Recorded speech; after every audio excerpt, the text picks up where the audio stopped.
है जी, recording start कर रहा हूँ। और कल हमने इतना काम कर लिया था कि हम यहाँ पे ट्रू पे क्लिक करते थे तो ये चेक करता था कि अगर आंसर जो है वो ठीक है तो टिक लगा दो, उधर अगर गलत है तो क्रॉस लगा दो। ठीक है, फॉल्स पे भी कर रहा हूँ।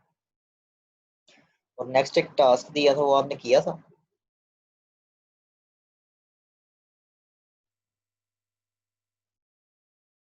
नहीं सर जी, मेरा एंड्रॉइड नहीं था चल रहा है। चलो सही है, दोपहर को किया था, सॉरी। करते हैं फिर। जहाँ पे हमने हार्ड कोडेड पास किया था ना 0, वहाँ वहाँ पे हम काउंट पास कर देते हैं।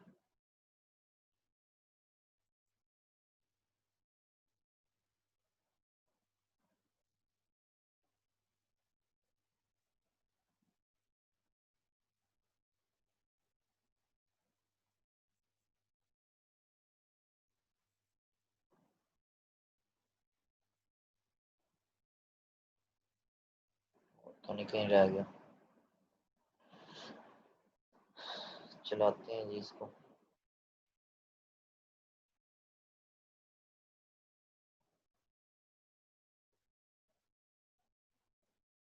लो जी, ये रन हो गया। और रन हो गया, आपको ये नजर आ रहा है कोई चेंज नहीं आया, वैसे का वैसे ही है सब कुछ। तो अगर मैं टॉप पे जाके इस 0 को चेंज करता हूँ काउंट में, ठीक है, इसे 1 करता हूँ, मेरे पास उधर क्वेश्चन 1 वाला जो है ना वो लोड हो जाना चाहिए। 1 पे क्या अप्रोक्सीमेटली वाला क्वेश्चन आना चाहिए। तो ये होट रीस्टार्ट ये हमें करना पड़ेगा।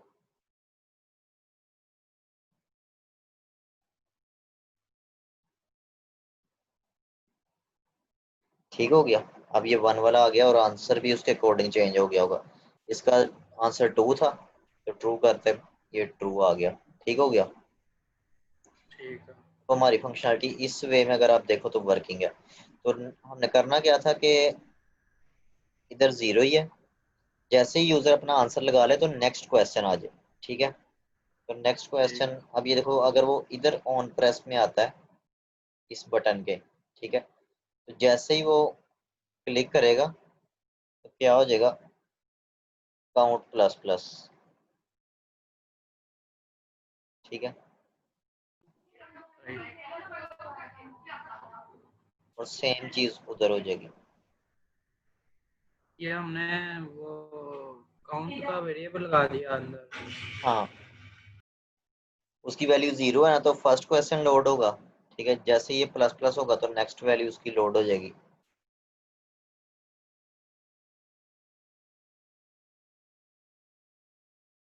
अब ये 0 इंडेक्स वाला क्वेश्चन लोड हुआ है, मैं इसका आंसर लगाता हूँ तो देखो साथ ही नेक्स्ट क्वेश्चन लोड हो गया।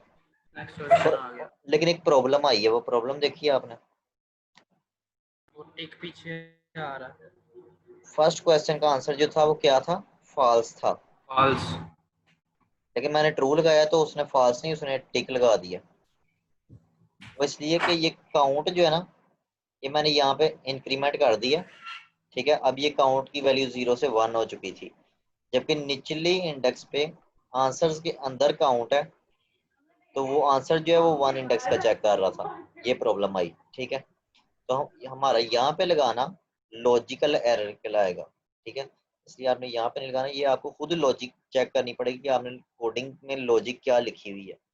आपको ये काउंट यहाँ पे लिखना होगा, देन ये ठीक वर्क करेगा। ठीक है, एंड पे सबसे।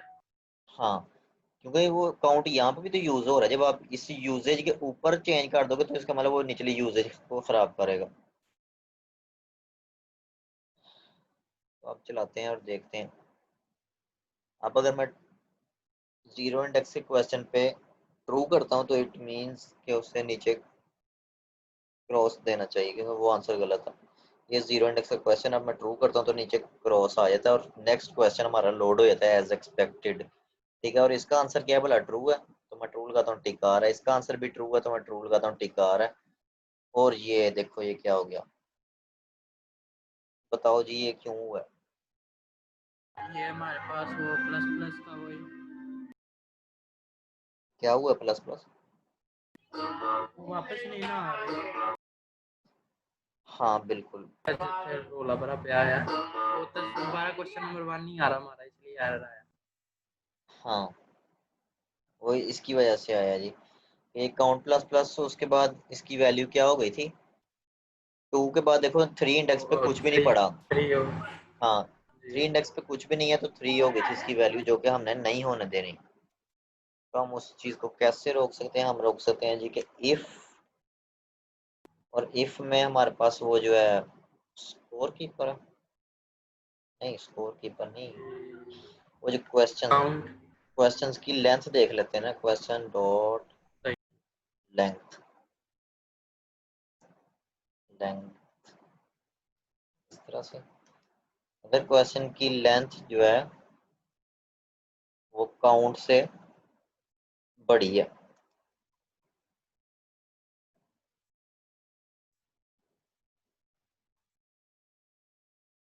या इस तरह से,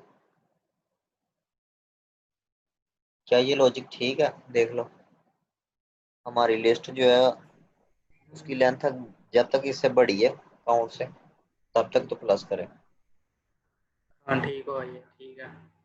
चलो फिर इसी को हम कॉपी करके ऊपर भी लिख लेते हैं और देखते हैं कि ये मददगार साबित होता है कि नहीं।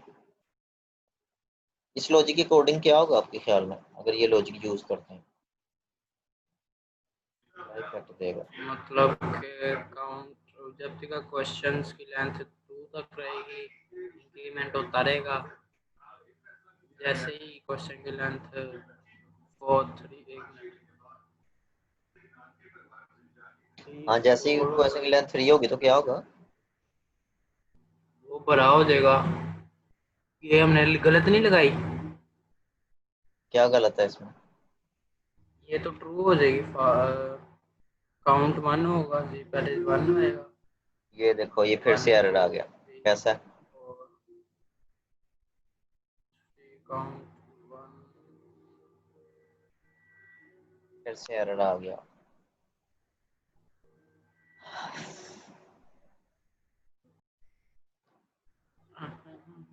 क्या करना चाहिए? अगर मैं यहाँ पे -1 लगाऊं तो अब ठीक है? हाँ जी अब ठीक है, क्योंकि 1 माइनस 0 हो जाएगा, 0 से शुरू होगा वो। अब जीरो है, जीरो से शुरू होगा? क्वेश्चन लेंथ वो 0 से शुरू हो रही है ना। चलो देखते हैं क्या होता है। हमारे पास वो लिस्ट में 0 शुरू होता है ना, वो काउंट 1 से शुरू होता है।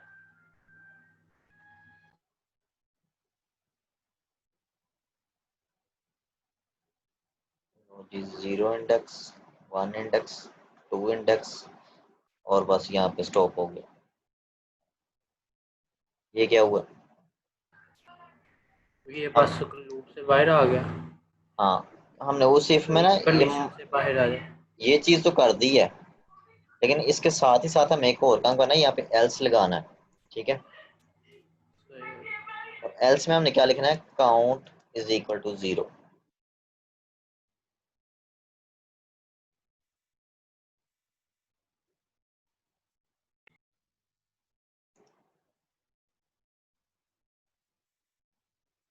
तो इससे रन करते हैं। अब जब वो मतलब उस तक आएगा ना 3 इंडेक्स पे, तो वो दोबारा शुरू पे आ जाएगा 0 इंडेक्स पे। ठीक हो गया।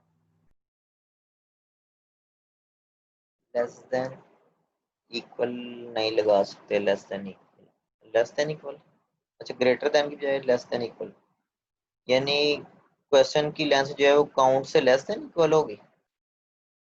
ऐसा तो नहीं हो सकता।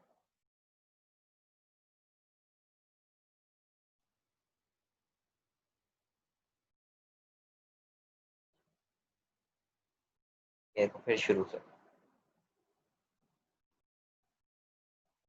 फिर शुरू से। ठीक हो गया?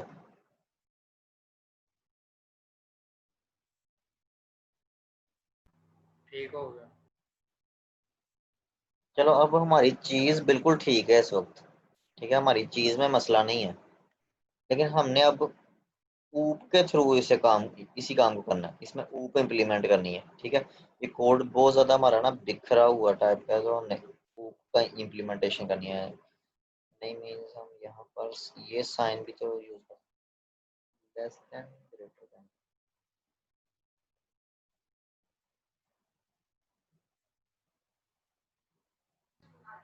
बेटा तेरी जरा समझ नहीं आ रही तो क्या लिख रही है? हाँ नहीं समझ नहीं आई। खैर जी, मैं वैसे ना उसको दोबारा लॉजिक को एक्सप्लेन करता हूँ क्या है।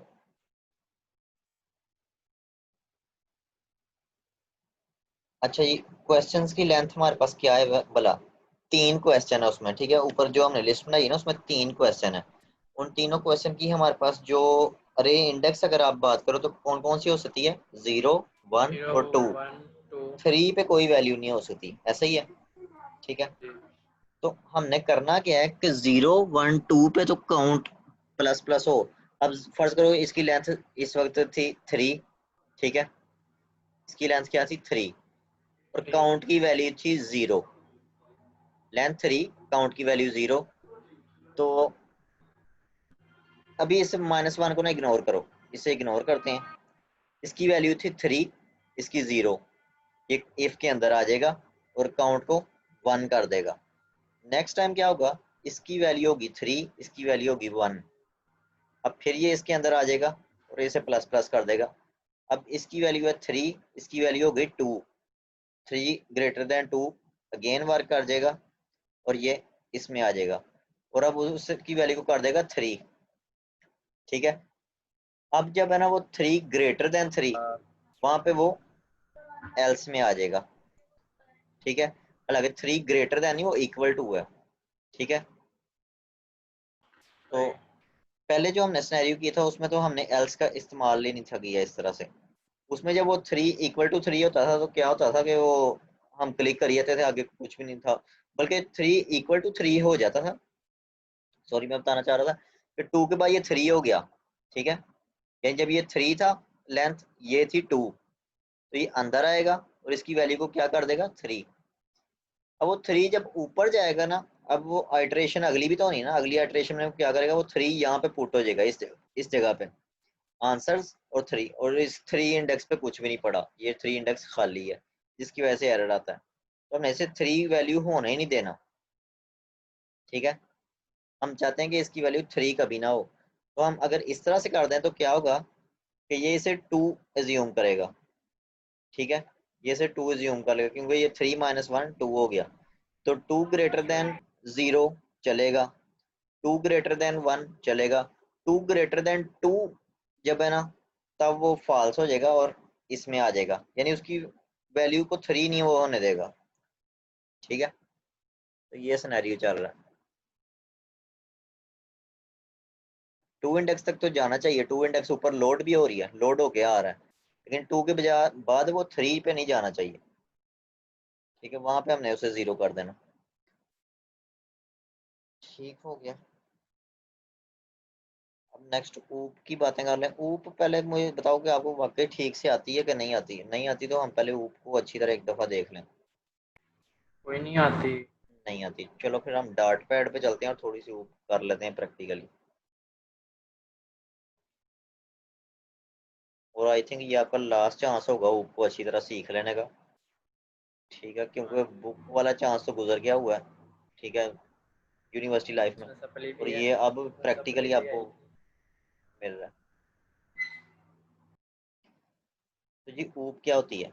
ऊप में सबसे पहली बात होती है क्लास और ऑब्जेक्ट की। ये दो चीजें आपको होती हैं। ठीक है, एक को कहते हैं क्लास, एक को कहते हैं ऑब्जेक्ट। क्लास क्या होती है? रियल लाइफ प्रॉब्लम को सॉल्व करने के लिए इस्तेमाल करते हैं। अब हर चीज जो रियल लाइफ में आपको नजर आती है, कोई चेयर है, कोई स्टूडेंट है, कोई टीचर है, ह्यूमन है, ठीक है, हर चीज एक आपके लिए क्लास के एंगल से आप उसे देख सकते हो। अगर प्रोग्रामेटिकली देखोगे ना तो आपको हर चीज एक क्लास ही नजर आएगी। ठीक है, अब इसमें दो तरह की चीजें होती हैं, एक टेंजिबल ऑब्जेक्ट्स और एक इनटेंजिबल ऑब्जेक्ट। का वर्ड अभी इससे आप कंपेयर ना करो। ठीक है, ये ऑब्जेक्ट मैं वैसे इंग्लिश का बोल रहा हूँ कि हमारे पास दो तरह की चीजें होती हैं, टेंजिबल और इनटेंजिबल।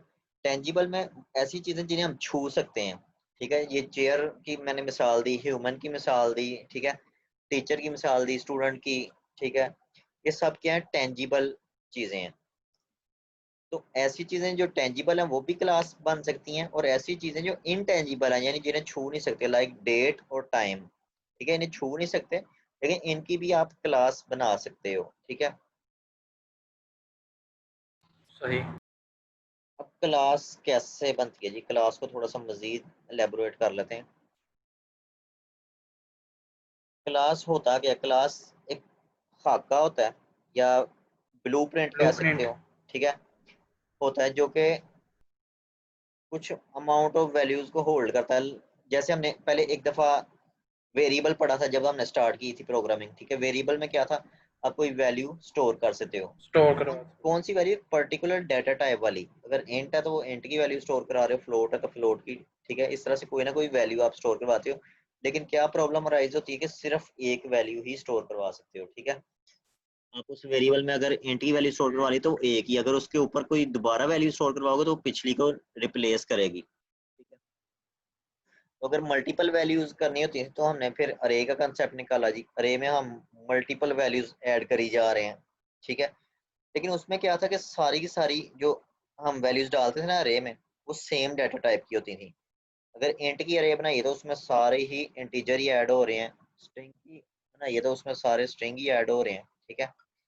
लेकिन जो क्लास है ना, क्लास में आप मल्टीपल डाटा टाइप का एक ब्लॉक बना सकते हो, ठीक है। आप एक पूरा ब्लॉक ही बना लेते हो। मैं कहता हूँ क्लास स्टूडेंट, तो ये आपने ये ब्लॉक बना दिया, देखो ये ब्रैकेट्स लगा दी ना, एक ब्लॉक है। इसमें आप मल्टीपल डाटा टाइप्स को रख सकते हो। ये देखो मैं कहता हूँ स्ट्रिंग नेम, तो एक आपने डाटा टाइप रख ली नेम नामी। अगली मैं कहता हूँ जी इंट एज, तो हमने एक और डाटा टाइप इसमें रख ली एज नामी, ठीक है। इसके अलावा और आप काफी सारी चीजें मतलब इसमें रख सकते हो, ठीक है। स्ट्रिंग सही सही। Roll number. और देखो मल्टीपल डाटा टाइप्स आप एक ब्लॉक के अंदर रख रहे हो, स्टूडेंट के अंदर, ठीक है। स्टूडेंट एक ब्लॉक है जिसके अंदर आप मल्टीपल डाटा टाइप्स रख रहे हो। मल्टीपल डाटा टाइप्स रख रहे हैं। ठीक है। अच्छा, और अब इसी क्लास को हम पॉइंट ऑफ व्यू से देखें तो क्या है, हर रियल लाइफ ऑब्जेक्ट जो होता है ना, उसकी कुछ प्रॉपर्टीज होती हैं और कुछ उसके बिहेवियर्स होते हैं, ठीक है। जो स्टूडेंट है ना, अब स्टूडेंट की कुछ प्रॉपर्टीज होंगी और कुछ बिहेवियर्स होंगे। प्रॉपर्टीज क्या हो सकती हैं, उसका नाम, एज और रोल नंबर, एज, ये रोल सब नंबर, उसकी क्या है, प्रॉपर्टीज हैं, प्रॉपर्टीज। ठीक है। ये एंड पे प्रॉपर्टीज हैं। इसके सेमीकोलन नहीं आता? डाला तो हुआ है इस सेमीकोलन। ये क्लास के एंड पे।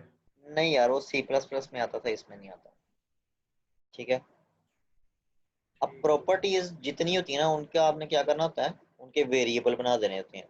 आम अल्फाज में जी, आसान अल्फाज में समझा रहा हूँ, क्या उनके आपने वेरिएबल बना देने हैं। जितनी भी प्रॉपर्टीज हैं आपने पहले उन्हें उनके आइडेंटिफाई करना वेरिएबल। है कि ये प्रॉपर्टीज हो सकती हैं, और देन उसके आपने वेरिएबल्स बना देने हैं। देन आपने डिसाइड करना है कि जो आपका अ, आपने ऑब्जेक्ट लिया हुआ है जिसकी आप क्लास बना रहे हो, उसके कुछ बिहेवियर्स भी होंगे, ठीक है। जो उसके बिहेवियर्स हैं वो सारे आपने प्रोग्रामिंग में फंक्शन के तौर पे लिखने हैं। फर्ज करो वो चलता है वॉक, तो वॉइड वॉक उसका फंक्शन बनाओगे। यानी जो प्रॉपर्टीज होंगी वो वेरिएबल बनेंगे, जो उसके बिहेवियर्स वेरिएबल। हैं वो फंक्शंस बनेंगे, फंक्शंस बनाएंगे। ठीक है। ठीक हो गया। वो स्टडी करता है जी, तो स्टडी भी एक बिहेवियर है।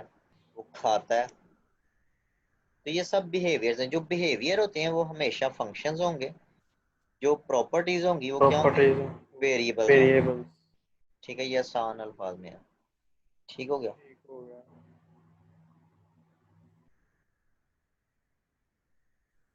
अच्छा behavior, जी, उसके property। बाद होता है हमारे पास एक कंस्ट्रक्टर,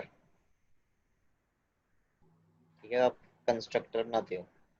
कंस्ट्रक्टर क्या होता है, बल्कि कंस्ट्रक्टर से पहले हम ना इसका ऑब्जेक्ट भी देख लेते हैं। ऑब्जेक्ट के बगैर वो समझ नहीं आनी। ये क्लास तो बना ली, अब ऑब्जेक्ट क्या होता है। ऑब्जेक्ट की अगर डेफिनेशन करो तो क्या है, instance of a class class. Is called object.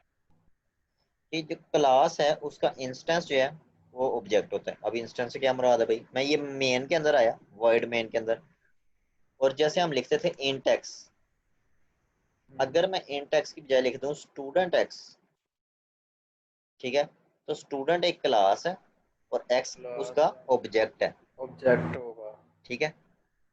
सही। क्लास जो है ना ये एज अ डाटा टाइप ही बिहेव करती है। अब देखो जैसे इंट एक्स लिख रहे थे तो वहाँ इंट डाटा टाइप थी, जब स्टूडेंट क्लास बना रही तो स्टूडेंट ये जो क्लास है ये as a data type use होगा। डाटा टाइप आप यूज करोगे, ठीक है। आप सही। स्टूडेंट एक्स लिख के उसका एक ऑब्जेक्ट क्रिएट कर लेते हो एक्स, ठीक है। उसके बाद आप इक्वल टू स्टूडेंट लिख देते हो इस तरह से। अब ये इक्वल टू स्टूडेंट क्या है, ये आप उसका कंस्ट्रक्टर कॉल करते हो, ठीक है। कंस्ट्रक्टर कॉल से क्या होता है कि ये आता है जी इस कोड के अंदर क्लास स्टूडेंट के अंदर, ठीक है, और इसका एक इंस्टेंस क्रिएट करता है, यानी इसका एक ऑब्जेक्ट क्रिएट करता है। ये इंस्टेंस क्रिएट मीन एक ऑब्जेक्ट बनाता है। कौन बनाता है, ये कंस्ट्रक्टर बनाता है। कंस्ट्रक्टर। ऑब्जेक्ट बना के इस एक्स वेरिएबल को पास कर देता है और एक्स के अंदर वो ऑब्जेक्ट सेव हो जाता है, ठीक है। अगर मैं निचली लाइन पे लिखूं जी इस तरह से स्टूडेंट वाई, तो भाई एक्स एक स्टूडेंट है, वाई दूसरा स्टूडेंट है, इन दोनों का आपस में कोई लेना देना नहीं है, दोनों अलग अलग स्टूडेंट हैं, ठीक है। जैसे इंट एक्स और इंट वाई लिखा हो तो एक्स अलग वेरिएबल है, वाई अलग वेरिएबल है, आप उन दोनों को आपस में नहीं कह सकते कि ये एक है, ठीक है। ठीक। लेकिन इन केस आप यहाँ पे स्टूडेंट लिखने की बजाय एक्स लिख देते हो तो अब ये दोनों ही सेम है। अब अगर आप एक्स की वैल्यू चेंज करोगे तो ऑफ कोर्स साथ ही वाई की वैल्यू भी चेंज होगी, वाई की चेंज करोगे तो उससे एक्स की चेंज होगी, ठीक है। क्यों, सही। इसलिए कि ये आपने ऑब्जेक्ट बनाया, ठीक है, ये ऑब्जेक्ट रैम के अंदर किसी जगह पे बना, ठीक है। बन गया। अब बन गया, उस रैम का जो एड्रेस है ना जिस जगह पे वो बना है वो एड्रेस इस एक्स में सेव हो जाता है, ठीक है। जब आप y student y is equal to x करते हो ना तो वही सेम एड्रेस y को भी पास हो जाता है, ठीक है। अब आप y को सही। कहते हो कि y भाई, निचली लाइन पे आप कहते हो कि y भाई अपना नेम तो बताओ जरा, तो ये वही नेम बताएगा जो x का नेम था, ठीक है। एक्स का होगा। और x डॉट नेम करते हो तो ये वही नेम बताएगा जो y का नेम है, यानी इन दोनों, ये दोनों सेम मेमोरी को पॉइंट आउट कर रहे हैं। और अगर मैं y की वैल्यू चेंज कर देता हूँ, ठीक है, y की वैल्यू चेंज कर दी तो क्या होगा, x की वैल्यू भी साथ ही चेंज हो जाएगी। अगर इस चेंज हो सिनेरियो में जाएगी। आप, इस सिनेरियो में अगर इस सिनेरियो में नहीं हो, आपने यहाँ पे सेपरेट स्टूडेंट लिखा है तो इसका मतलब ये स्टूडेंट एक अलग ऑब्जेक्ट बना के आपने x को पास कर दिया, ये एक अलग ऑब्जेक्ट बना के आपने y को पास कर दिया। अब y को चेंज करते हो x को कोई मसला नहीं, x को चेंज करते हो y को कोई मसला नहीं, ठीक हो गया। सही। ठीक हो गया। अब देखो चलो ये क्या जो डिस्ट्रक्टर का भी बता दें। डिस्ट्रक्टर यार इसमें नहीं होता, वो सी प्लस प्लस के रोल है, ठीक है। चलो शुक्र है। ये जो अच्छी लैंग्वेजेस है ना ये अच्छी तो खैर वो भी है, सी प्लस प्लस भी अच्छी है, लेकिन मतलब हमारे लिए अच्छी जो हमें आसान लगती हैं, मतलब जावा हो गई, सी शार्प हो गई, पाइथन हो गई, ठीक है, ये डार्ट हो गई, इस तरह की जितनी भी लैंग्वेज लेटेस्ट लैंग्वेजेस है ना उनमें एक चीज होती है जी। Garbage collector.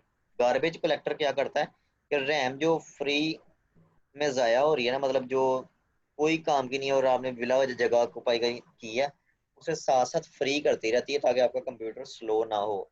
जबकि सी प्लस प्लस में हमें डिस्ट्रक्टर कॉल करके मैन्युअली वो काम करना पड़ता था, ठीक है, इनमें वो काम ऑटोमेटिक हो रहा होता है तो हमें वो डिस्ट्रक्टर की सही। जरूरत बिल्कुल नहीं होती, ठीक है।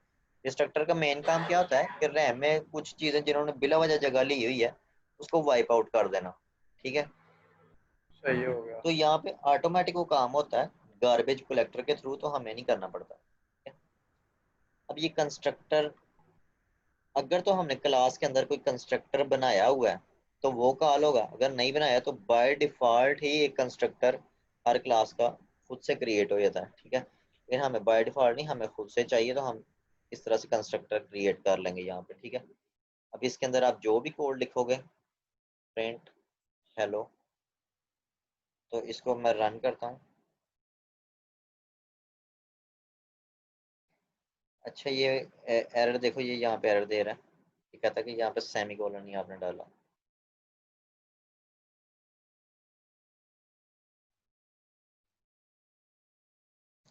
हेलो 2 बार क्यों लिखा है? क्योंकि कंस्ट्रक्टर जो एक ही दफ़ा कॉल हुआ है। कंस्ट्रक्टर ये 2 दफा है ना, इस एक्स के लिए अलग हाँ जी। कंस्ट्रक्टर है, स्टूडेंट वाई के लिए अलग है, ठीक है। और अगर मैं इसकी जगह करता एक्स, अब देखते हैं, अब देखो एक दफा कॉल हुआ, यानी एक ही ऑब्जेक्ट है, वही ऑब्जेक्ट एक्स में सेव हुआ, और जब हमने y इक्वल टू एक्स किया तो वही ऑब्जेक्ट y को पास हो गया, y को कोई नया ऑब्जेक्ट नहीं आप दे रहे, ठीक है। सर जी हम कंस्ट्रक्टर में ऐसी क्या कोडिंग करेंगे कि हमें कंस्ट्रक्टर की ज़रूरत आवाज पड़ेगी? बहुत कम हो गई है। कंस्ट्रक्टर में हम ऐसी क्या कोडिंग करेंगे कि हमें कंस्ट्रक्टर की ज़रूरत पड़ेगी? हाँ, क्या कोडिंग कर सकते हैं? स्टूडेंट एक्स में तो चले हमें ये शो हो जाएगा स्ट्रिंग, इंट स्ट्रिंग यानी कि नेम एज वगैरह, लेकिन कंस्ट्रक्टर में हम ऐसा क्या लिखेंगे? हम इससे साथ ही वैल्यूज दे सकते हैं, नेम एज इस तरह से लिख लेते हैं।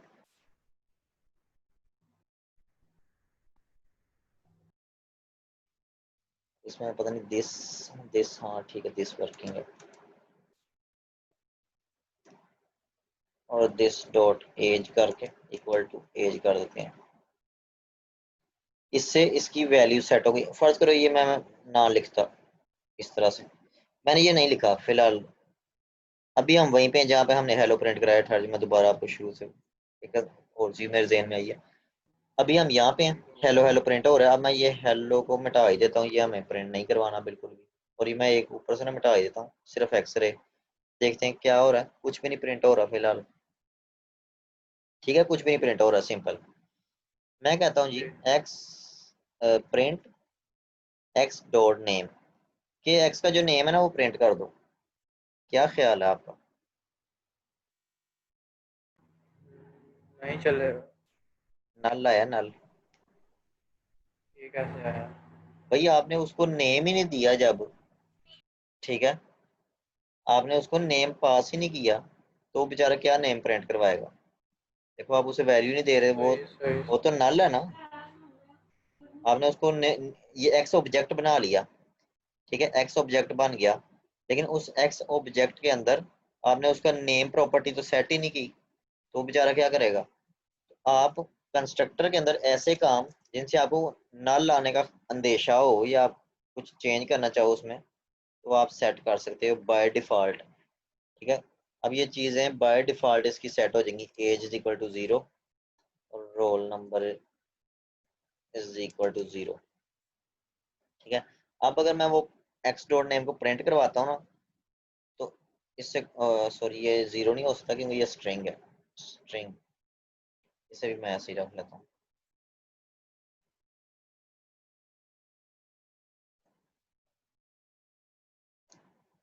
वो फिलहाल इसी तरह, असल में इसमें कुछ लिख दूंगा ना तो शो हो जाएगा आपको कि उसने नेम को ये वाला सेट करवा देगा वो।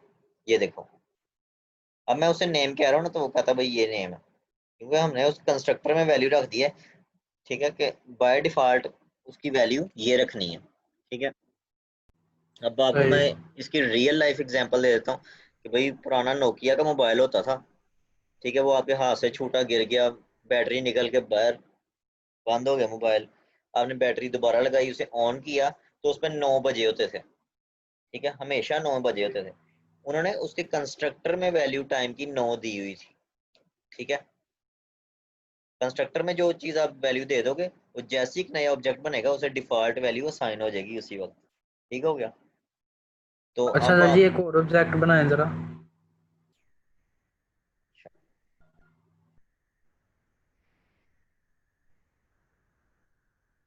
इसको यहाँ पे हमने दो दो ऑब्जेक्ट बनाने हैं। हाँ 2 बना लिया। अब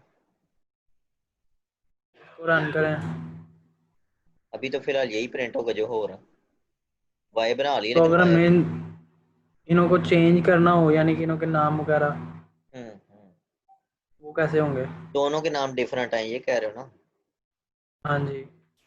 अभी फिलहाल दोनों के नाम सेम आएंगे, ये देखो।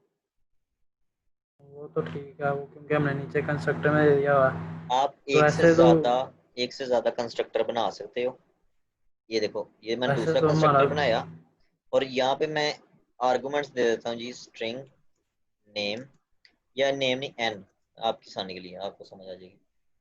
इंट ए फॉर एज, और string r, r for roll number. तो अब ये इसकी जगह पे मैं एन पास कर दूंगा, इसकी जगह मैं ए पास कर दूंगा, और इसकी जगह पे मैं आर पास कर दूंगा। अब क्या होगा, ऊपर जहाँ पे हम कंस्ट्रक्टर कॉल कर रहे हैं ना, मैं यहीं पे साथ ही वाई को वैल्यूज दे देता हूँ। ठीक है, वाई को मैं वैल्यू देता हूँ रोमान। ठीक है, एज दे देता हूँ जी ओनली 18। ठीक है, ठीक है ना। नहीं, मैं रोल 20 19 का हो गया। रोल नंबर चेंज चलो करें असली, इसको। रोल नंबर चलो असली लिख लेते हैं। अच्छा, रोल नंबर कुछ भी ले। ये तो बेईमानी होगी। अच्छा देखो, एक कंस्ट्रक्टर है वो विदाउट पैरामीटर है, दूसरा कंस्ट्रक्टर है जो विद पैरामीटर है। विद पैरामीटर है। एक मिनट, ये लाइन क्यों लगा रहा है? Default constructor already defined. Too many positional argument, zero expected but three found. अच्छा, जो डार्ट लैंग्वेज है ना, हाय, इसमें आई थिंक इस तरह से काम नहीं होता।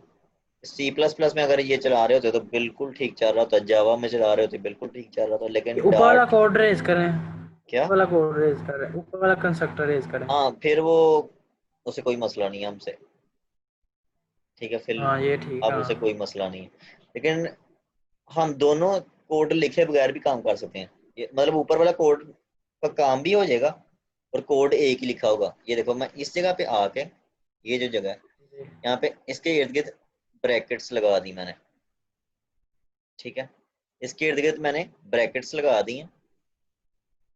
अब भी शायद आपको समझने में मुश्किल हो।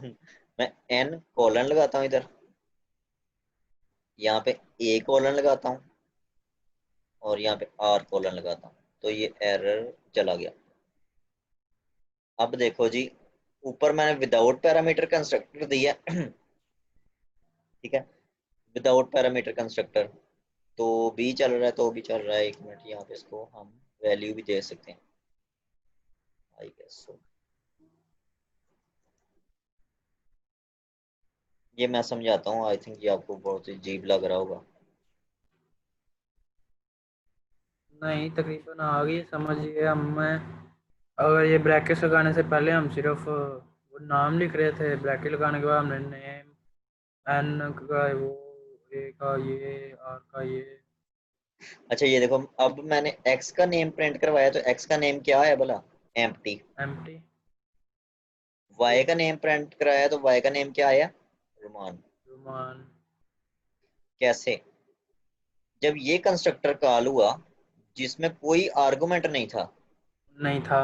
आर्गुमेंट ना तो ना हो, तो तब वो ये हमारे पास एक, ये जो मैंने करली ब्रेस लगाई है ना, अगर आप करली ब्रेस यूज करोगे तो इसका क्या एडवांटेज होगा कि आप नेम्ड पैरामीटर्स यूज कर सकते हो। नेम्ड मीन, ये देखो नीचे मैं लिख रहा हूँ एन जो को, हमने लिखे हुए हैं। एन कोलन मीन के इस एन में ये वैल्यू रखवा दो। उसके बाद ए कोलन 18, तो ए कोलन मीन के इसमें 18 रखवा दो। R col r colon mean इस आर में ये वैल्यू रखवा दो। और ये इन वैल्यू केस रखवा आप दो। कोई वैल्यू नहीं देते, जैसे ये मैंने इसमें कोई वैल्यू नहीं दी, तो क्या होगा कि वो ये बाइट वैल्यू जो हमने दी यहाँ है से उठा वही दे लेगा। देगा। वो यहाँ पे जो हमने बाय डिफॉल्ट वैल्यूज दी हैं वो उधर से उठा लेगा। ठीक है, सही सही सही। अब इसका आपको एक और मैं नया जादू दिखा देता हूँ जी। ये देखो, मैं इसमें एन कोलन कुछ भी लिख देता हूँ। ठीक है, अब मैंने अगले आर्गुमेंट सिर्फ एक आर्गुमेंट दे रहा हूँ, एन कोलन, तो ये स्टिल चलेगा। ठीक है, और नेम देखो असलम प्रिंट करवा दिया उसने। लेकिन अगर इसी एक्स को मैं कहूँ कि भाई नेम नहीं अपना है ना, मुझे एज प्रिंट करवा के दिखाओ, तो अब एज तो मैंने इसको दी नहीं हुई, एज ही ये बाय डिफॉल्ट वाली उठा लेगा 0। यानी जो वैल्यू आप दे दोगे उसे चला लेगा यहाँ से लेके, जो नहीं दोगे वो डिफॉल्ट हाँ वाली उठा लेगा। सही हो गया। ठीक है, ठीक जबकि है। इसको एज को, इसको एज कहोगे तो ये अपनी एज क्या 18 बताएगा, जैसे कि हमने ऊपर वैल्यू ही बता दी है। यही काम आप C++ में या जावा में कर रहे होते तो इतना लंबा कोड लिखना पड़ता ना कि आपको लग समझ आएगी। होता आसान ही है, लेकिन वो आपने एक कंसेप्ट शायद पढ़ा होगा ओवरलोडिंग का, फंक्शन ओवरलोडिंग। हाँ अगर हाँ नहीं भी जी पढ़ा तो याद तो होगा थोड़ा बहुत, ठीक है। हाँ जी हाँ जी। ओवरलोडिंग में हम एक ही फंक्शन को बार बार लिख रहे होते हैं कितनी दफा, लेकिन इसमें बार बार वाला कॉन्सेप्ट खत्म हो गया इस तरीके में। अगर आप साइड पे करली ब्रेस लगाते हो और यहाँ पे वैल्यूज दे देते हो, बार बार वाला कंसेप्ट खत्म हो जाता है। अब देखो ये काम ओवरलोडिंग से होता है कि आप सिंगल आर्गुमेंट दो या मल्टीपल दो, वो हर केस में वर्क कर रहा हो। तो हमने ओवरलोडिंग भी नहीं की और एक ही फंक्शन में सारा काम कर लिया, तो हमारा ओवरलोडिंग कंसेप्ट यहाँ पे खत्म हो जाता है, या इजी तरीन वर्क इन्होंने दे दिया। अच्छा जी, क्वेश्चन है, यानी कि पहले वाले में पैरामीटर्स नहीं थे तो कंस्ट्रक्टरी वैल्यू देगा। हाँ बिल्कुल ऐसा ही है, बिल्कुल ऐसा ही है। अच्छा यार, यहाँ तक कोई मसला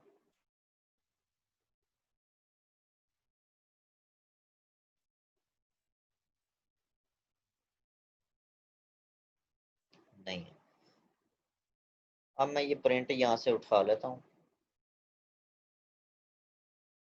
ये प्रिंट मैंने यहाँ से उठा लिया। अब फंक्शंस की थोड़ी सी यूजेज बता देता हूँ। ये फंक्शन मैंने गंदे गंदे बनाए थे, इन्हें मिटा देते हैं, अब ये नहीं चाहिए।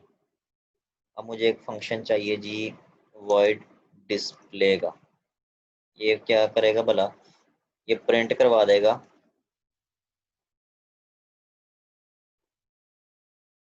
नेम इज, एज इज, ठीक है, और एंड रोल नंबर इज।